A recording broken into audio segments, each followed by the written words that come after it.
Les effets de la politique monétaire expansionniste de la BCE vont commencer à s'estomper. Ce sera le premier signal laissant entrevoir une progression. Anders Eklof, Swedbank.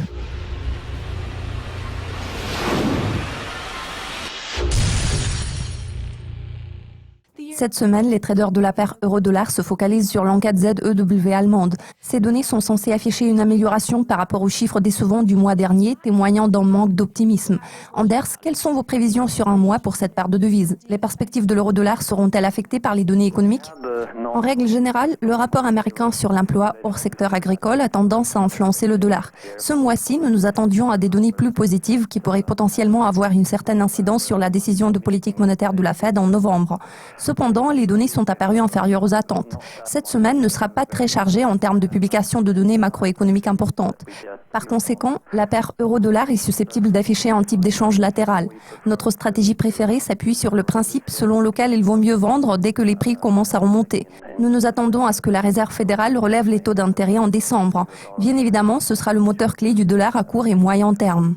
L'effondrement de la livre sterling a été parmi les principaux facteurs d'impact la semaine passée. Les analystes pensent que l'euro pourrait fortement chuter en résultat d'un Brexit dur. À quel comportement de la paire euro-dollar vous attendez-vous dans 6 mois ?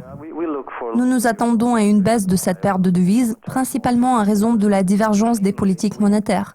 Nous pouvons constater que jusqu'à présent, le Brexit n'a pas eu d'effet d'entraînement majeur sur l'euro. L'année prochaine nous réserve quelques événements politiques d'une grande importance pour la monnaie unique.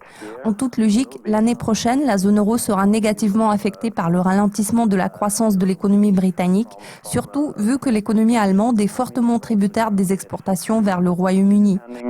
En revanche, l'impact négatif du Brexit sur l'économie de la zone euro ne sera pas très significatif.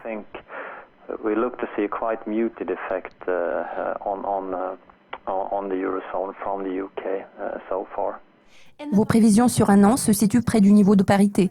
Quels sont les facteurs qui vont façonner les perspectives de la paire euro-dollar dans un intervalle de 12 mois ? Nous nous attendons à une seule hausse des taux d'intérêt cette année. Nous sommes d'avis que la Fed va relever les taux en décembre. Après cela, les marchés prévoient également au moins un seul relèvement des taux dans les 6 à 9 prochains mois. Je pense que ce facteur aura beaucoup d'influence sur la paire euro-dollar.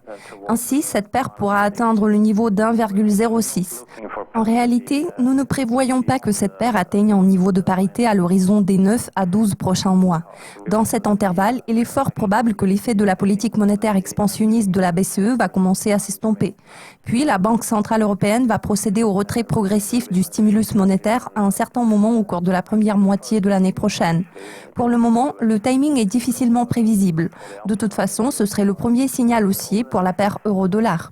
Pour l'instant, nous tablons sur une baisse de cette paire de devises dans les 6 à 12 prochains mois avant que la tendance ne s'inverse. Anders, tous mes remerciements pour vos commentaires. Restez à l'écoute de nos mises à jour régulières sur Dukascopy TV pour être au courant de tout ce qui se passe dans le monde de la finance. À la prochaine.